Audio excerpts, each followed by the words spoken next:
2 দিন খুব বেড়ানো হলো মায়ের বাসায়। মায়ের বাসায় আরাম খেয়ে খেয়ে আসলাম। আরাম কি, যেখানে যাব সেখানে ওই যে চল্লি হাতা সবকিছু ধরে খেয়ে দিয়ে তারপরে আসতে হয়। তো হ্যালো এভরিওয়ান, আসসালামু আলাইকুম। কেমন আছেন? আশা করি সবাই অনেক বেশি ভালো আছেন। আমি আপনাদের দোয়া আল্লাহর রহমতে অনেক ভালো আছি। এই তো আমার স্বামী দেখেন কত বড় একটা মাছ নিয়ে চলে এসেছে, পাঙ্গাস মাছ। এই মাছটা ছিল 3.5 কেজির মতো, 3 কেজি 800 গ্রাম এরকম ওজনের। আমার ছেলেরা পাঙ্গাস মাছ পছন্দ করে, সেজন্য নিয়ে এসেছে। আলহামদুলিল্লাহ, সবাই সুন্দরভাবে খায় এই পাঙ্গাস মাছটা। পাঙ্গাস মাছটা অনেক বড় ছিল, কাটতে অনেক ঝামেলা হয়েছিল, তারপরে আলহামদুলিল্লাহ কেটেছি। কেটে এই যে পরিষ্কার করছিলাম। কে কিভাবে করে জানে না, এবার আমি এভাবে পরিষ্কার করি, লবণ দিয়ে মাখিয়ে রাখি কিছুক্ষণ, তারপরে এই যে ঝামা আছে না এগুলা তারের মাজনি, এটা দিয়ে সুন্দরভাবে ডলে ডলে পরিষ্কার করে ধুয়ে নিই। এই যে কালো অংশটা উঠিয়ে সুন্দরভাবে সাদা করে দিব, তারপরে এটা ধোয়া হবে।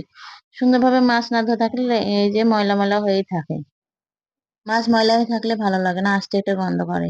সেজন্য মাছটাকে সুন্দরভাবে পরিষ্কার করে নিয়েছি। পরিষ্কার করে ধুয়ে নিয়ে তারপরে এই যে রান্নার কাজে চলে আসবো। মশলাগুলো বেটে নিয়েছিলাম, মশলাগুলো বাটা হয়ে গেলে এই যে 1 মুঠ পেঁয়াজ দিয়ে দিব, তারপরে তেল দিয়ে দিব।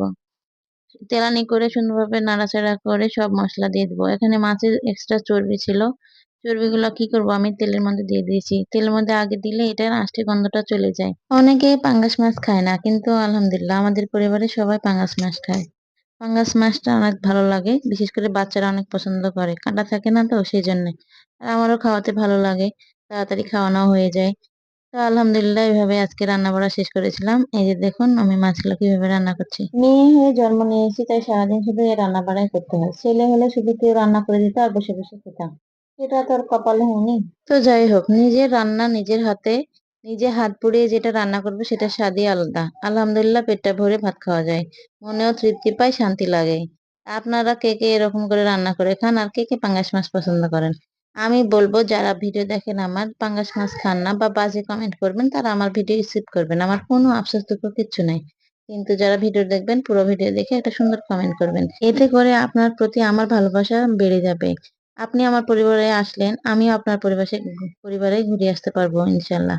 আমি যদি সারাদিন না পারি তাও রাতে যাই, রাতে একদিন যদি না পারি দ্বিতীয় দিন যেয়ে ওনার পরিবারে ঘুরে আসি। বিশেষ করে যারা আমার লাইক কমেন্ট করে তাদের পরিবারে আমি যে সুন্দরভাবে ঘুরে আসি। আমি প্রতিদিন একটা করে কুইজ দেওয়ার চেষ্টা করি। অনেকে কুইজের সঠিক উত্তর দেয়, অনেকে দিতে পারে না, অনেকে কমেন্ট করে। তো আমি এটার কাছে একটা নতুন সিস্টেম চালু করতে চাচ্ছি, যে অনেকেই তো সঠিক উত্তর দেয়, এটার জন্য একটা কুইজের ব্যবস্থা করছি। যারা বেশি সঠিক উত্তর দেয়, শেয়ার করবে, তাদের জন্য একটা পুরস্কারের ব্যবস্থা করছি। এটা কেমন হয় বলবেন আপনারা? অবশ্যই কমেন্টে জানাবেন। যদি পুরস্কার দিই তাহলে আপনাদের কেমন লাগবে? কুইজ দিয়ে পুরস্কার দিতেন এরকম একটা অনুভূতি। যারা এঙ্গেজমেন্টে শীর্ষে থাকবে তাদের জন্য থাকবে পুরস্কার। সেটা ঘোষণা আমি লাইভে এসে দিব। আজকে ইনশাল্লাহ রাত 10টায় চেষ্টা করবো লাইভ আসার। সবাই পাশে থাকবেন, সবার কি অবস্থা জানাবেন। সবাই মন দিয়ে কাজ করেন, সফলতা আসবে ইনশাল্লাহ একদিন। সবাই ভালো থাকবেন, কথা হবে অন্য কোনো ভিডিওতে। আল্লাহ হাফেজ।